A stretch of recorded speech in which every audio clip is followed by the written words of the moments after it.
quiero solamente aprovechar en 2 minutos contarles un poco qué está pasando en Israel en estos días, porque hay mucha gente que me pregunta y quiero hacerlo en una vez. Los israelíes siempre cortamos el camino, entonces en lugar de contarlo 10 veces, lo voy a hacer una vez. No sé qué sale en los diarios y en los medios acá en México, pero en Israel realmente ya casi 2 años que hay no una batalla, una guerra, una guerra total, que no es una guerra de tanques en contra tanques y aviones y todo eso, pero sí es una guerra muy importante, porque hoy en día Israel está rodeada realmente por casi 200.000 misiles que están todos apuntados hacia Israel. Y tenemos en el norte, ¿me das un de agua? En México siempre me cuesta el aire.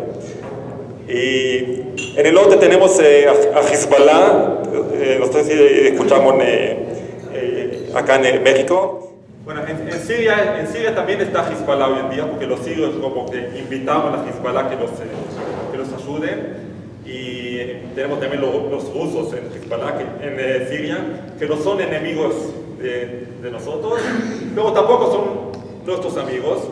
¿Okay? Y tenemos los palestinos, en los territorios palestinos, y en Gaza tenemos a Hamas. Ahora, si hago un resumen de todo eso, tenemos un enemigo solo, que se llama Irán.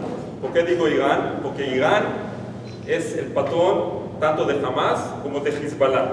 ¿Okay?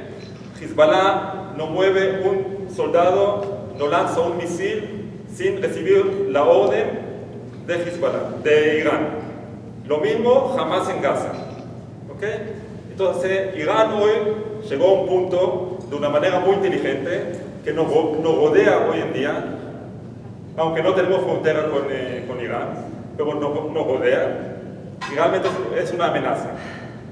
Israel está haciendo todo tipo de cosas, mucho de eso no sale a la luz, se hace a través de una guerra de inteligencia, pero la guerra ya existe y está. No lo digo para asustar, porque nadie está asustado en Israel, pero sí hay que prestarle atención a lo que está pasando. Si tienen alguna pregunta, pueden preguntar. Si no, vamos a invitar a Reuven que nos cuente su historia personal. I born and raised in Israel, in a city, Nebrak, Nebrak. Anyone heard about Nebrak? It's a very ultra-Orthodox city.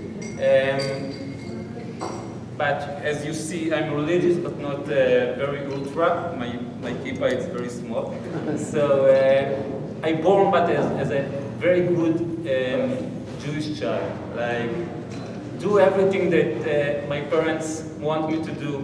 I was a very good student. I went to the army and been there in Golani, like La infantería. Okay.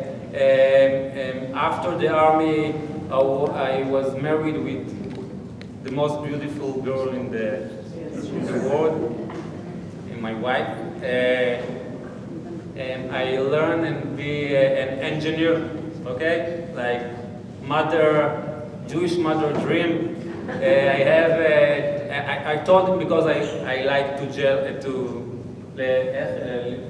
lead girls. Me siento un orgullo decirles. Yes. I had already 3 children, 3 boys there. And I thought, everything it's like the road that they told me to go, and I can do anything that I want in my life. And then I take you a few years to 2002, okay? Israel, it's like already 2 years in the second Intifada.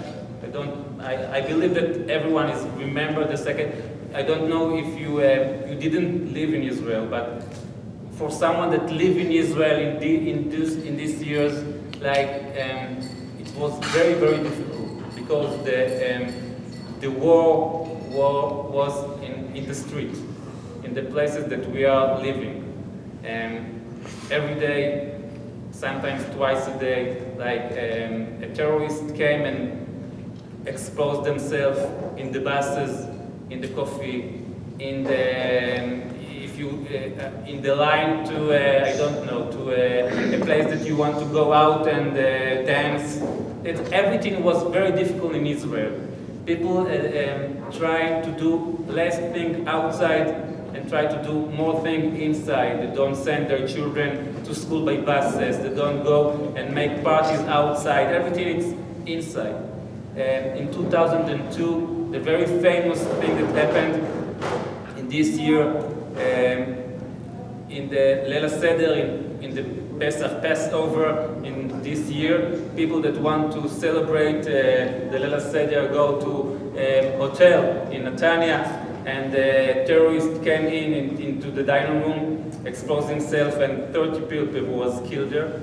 And I'm religious, as I told you, and we celebrate Leil Seder in the house, know nothing about what happened. When we opened the television when the Pesach was over, this event was like old news. They don't talk about it. 30 people was killed, and there was already a new thing that happened. A terrorist was in one of the houses in Samaria, in the family, and killed all the family. It was crazy period in Israel. And after the government of Israel decided that she taking back the control. Yes, taking back the control. She will send soldiers to Yehuda v'Shamron, to Gaza, to yes, and to try to find the terrorists before they came to the city of Israel, before they came to Haifa, to Tel Aviv, to Jerusalem, to try to protect the civilians. And she took out the defensive shield operation, מבצע חומת מגן, and we get the phone already in the morning. It was Friday, ערב שבת חול המועד פסח, okay? As every Friday, I got a phone, but we didn't know if we already need to go to the army or not. So we do everything to Shabbat as usual. You know, my wife, I told you, make a great food, so she cooked, and the children was having a shower to Shabbat. Everyone is already with their clothes to Shabbat, and then you get the phone. You need to go to the army. The Shabbat is already in. So, but in Israel, when you go get the call, you take a little bag and you say Shalom to your family. And it's not this moment. It's a very difficult moment because you are going out, but you are not really know if you come back. If you really will smell your children again, if you really hug them again. It's a very difficult moment, but you understand that sometimes you are not a private person. You are something from a big something that is bigger than you. And I'm not the only one that get this phone, you know.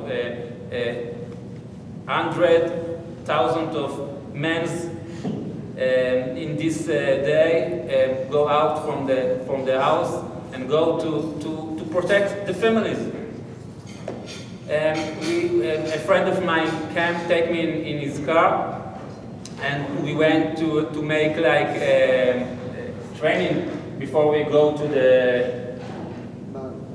You need to understand. I'm in the reserve. I'm not a soldier like, I'm not 18, I'm already 13 there. 30, yes. I was a little fat. I'm an engineer. I'm working in an office. I'm not running. I'm not. And they decided to take us to the Jenin refugees camp, and we need to. המילה לתאר.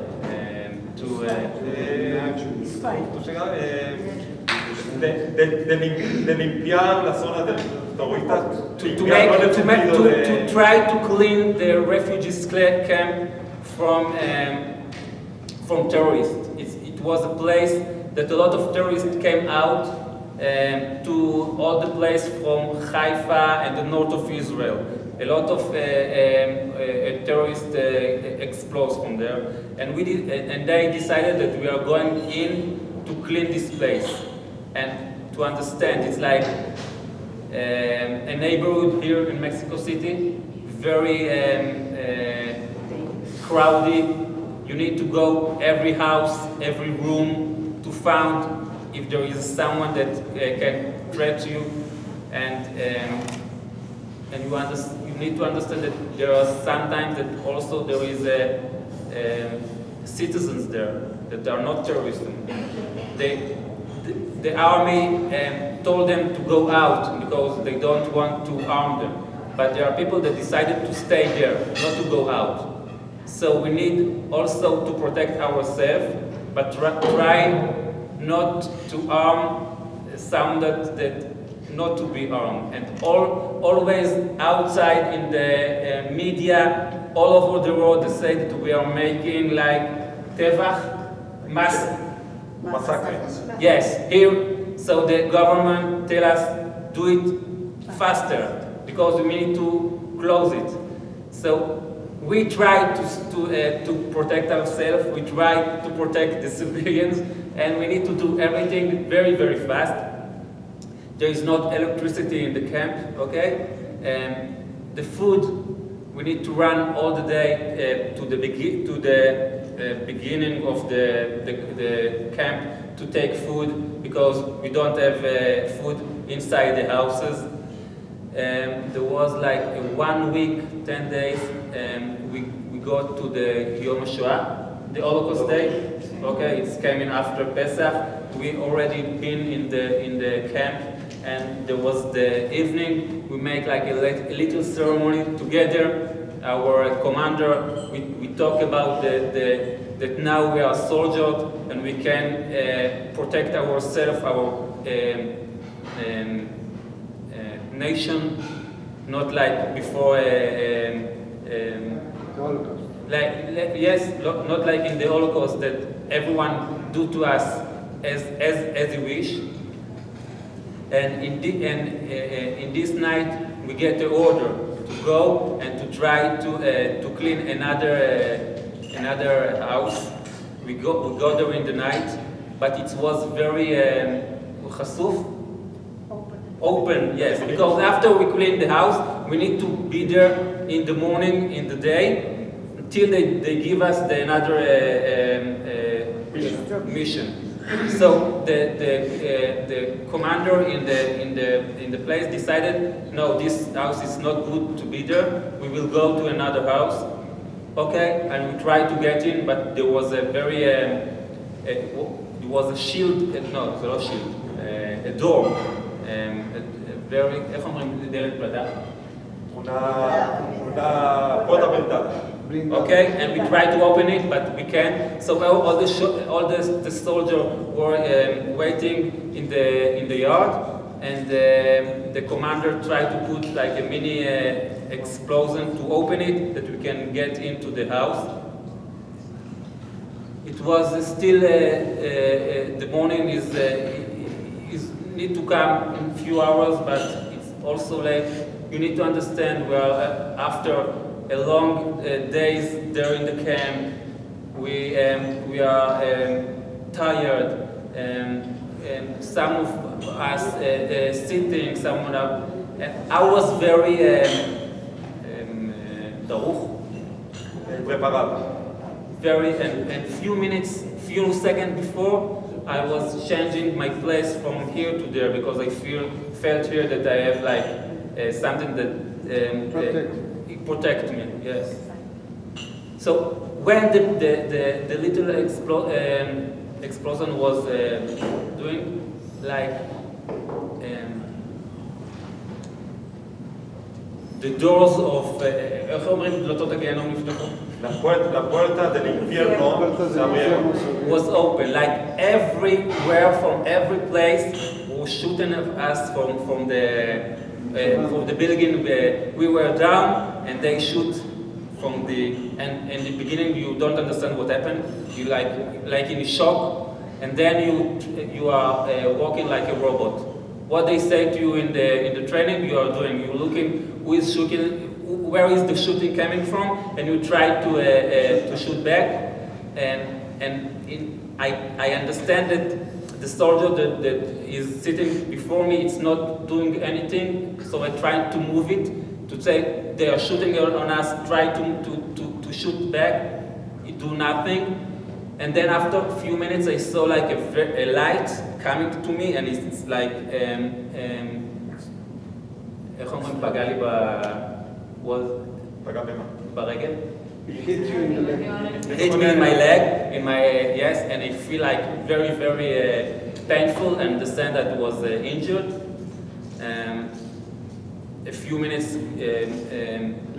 were passed, and החובש, yes, came, and he came and he started to count the soldier who was injured, so it count 1, 2, 3, 4. I was like 7 or 8, something like this. I understand that I'm not the only one that was injured.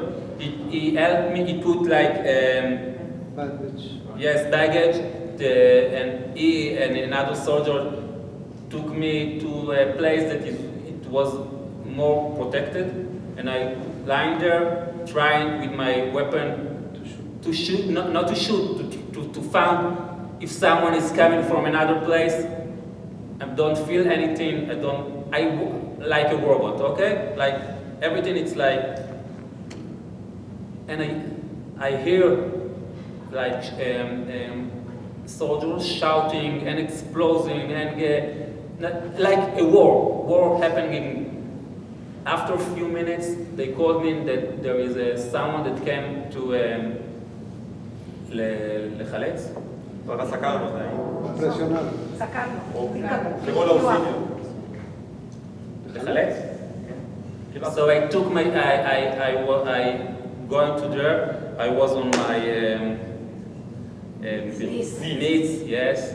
And he came and took my weapon, put it in the yard, and he tried to.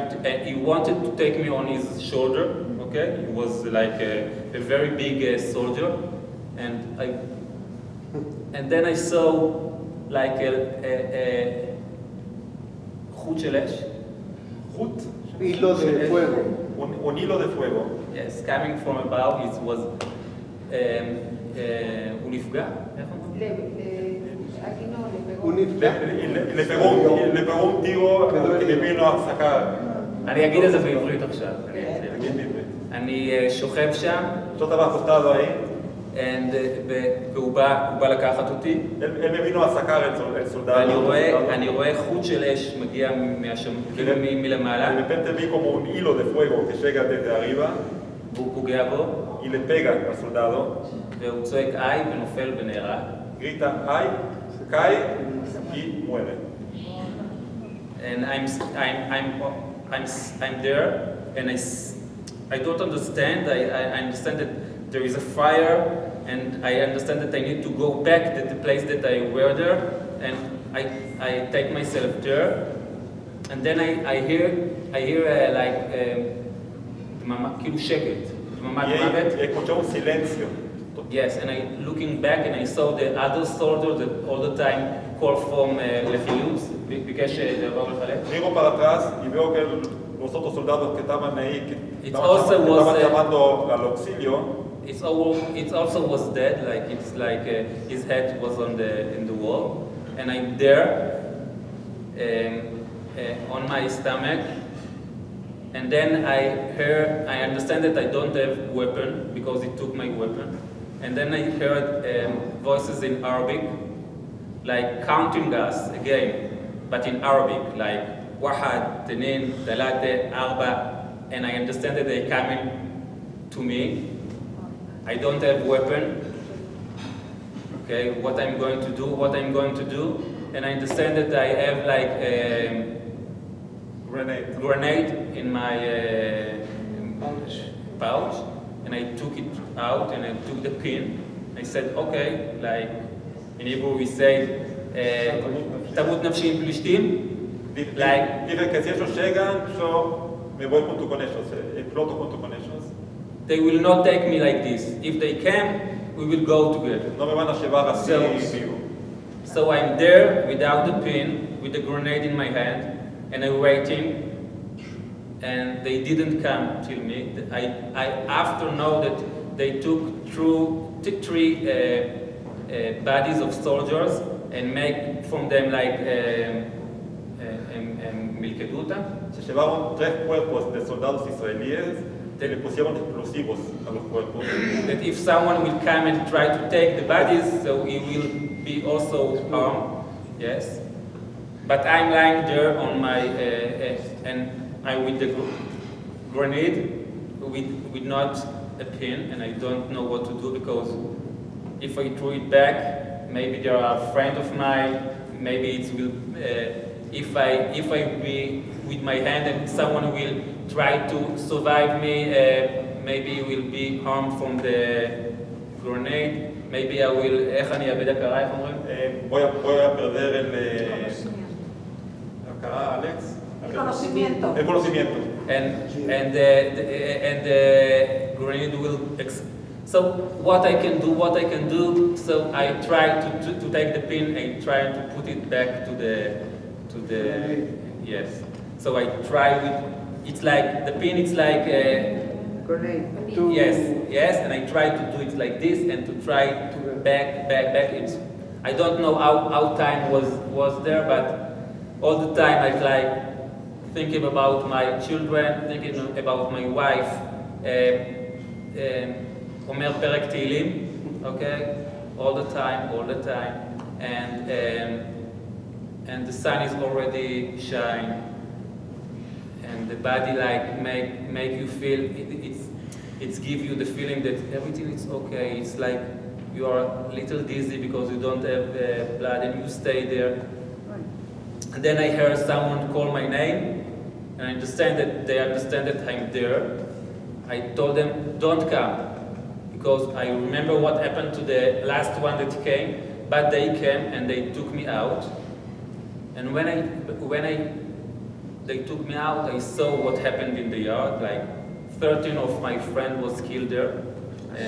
I am the only one that got alive from this event. And they took me out, and then everything was starting to, the leg was very painful, and I started to shout that everyone was killed. And this is the story of my injured, and they took me to Rambam in Haifa, to the hospital. My wife came, and she said that when she came, she didn't saw anything because I was like mechuseh.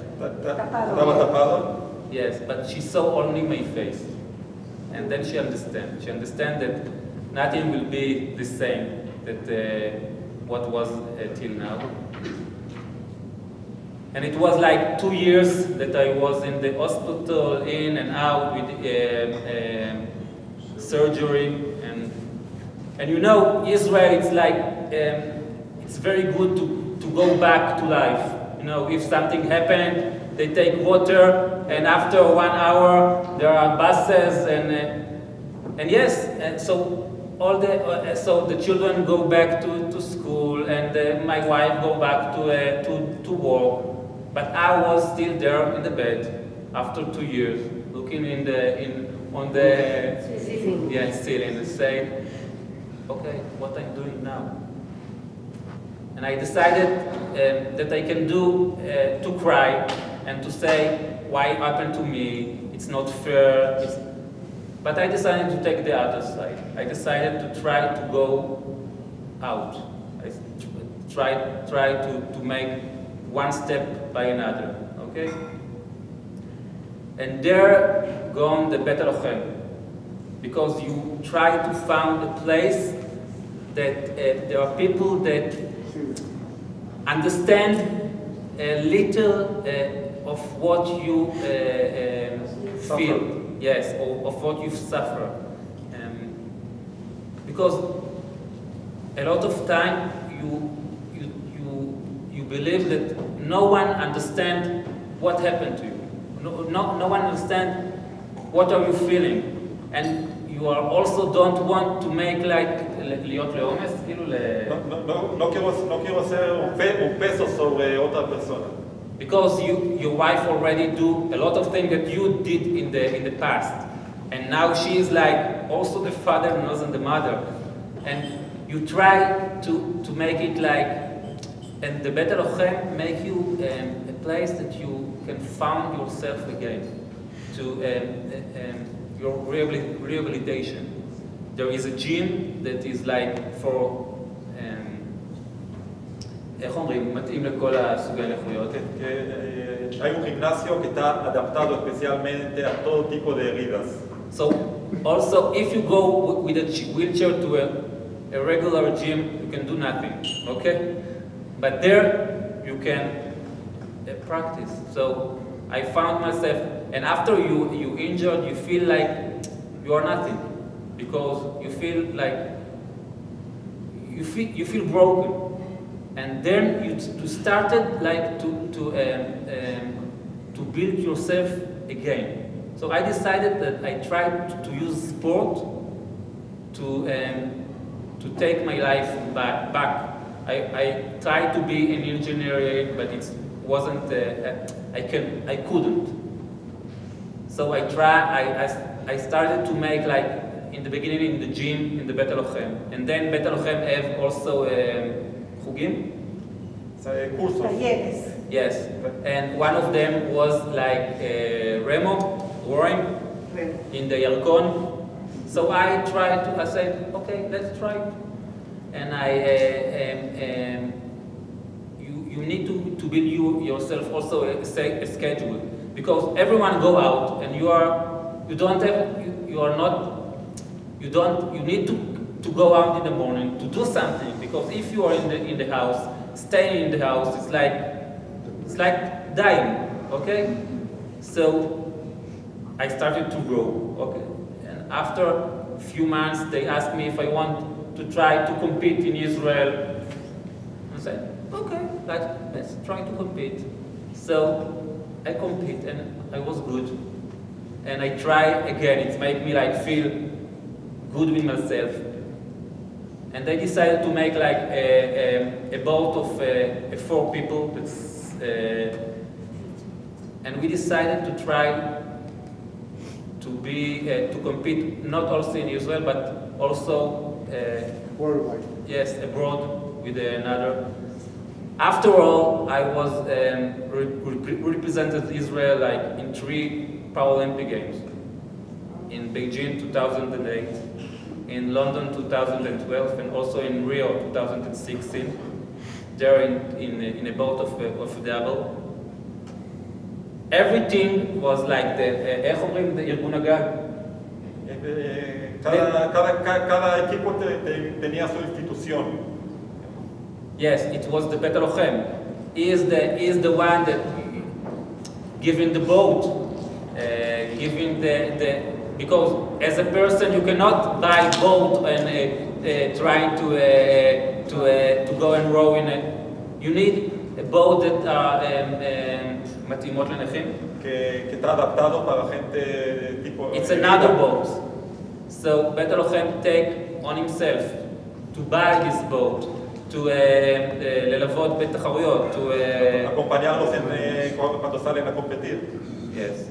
So this is my story of my injury and rehabilitation. Today I'm going and make lecture in Israel. to children and in schools, talking about how you can using a place that it's like very deep and try to do it. No, we will not say. We will not say so. And to try to make it like לקחת משהו שהוא נמוך ולעשות אותו גבוה. Sacar de algo malo que nos pasó, sacar lo máximo y salir adelante. Eso es lo que les enseña hoy en día a los chicos en escuelas en Israel. עכשיו אתה יכול להראות את הסרטון, את הסרטון האחרון.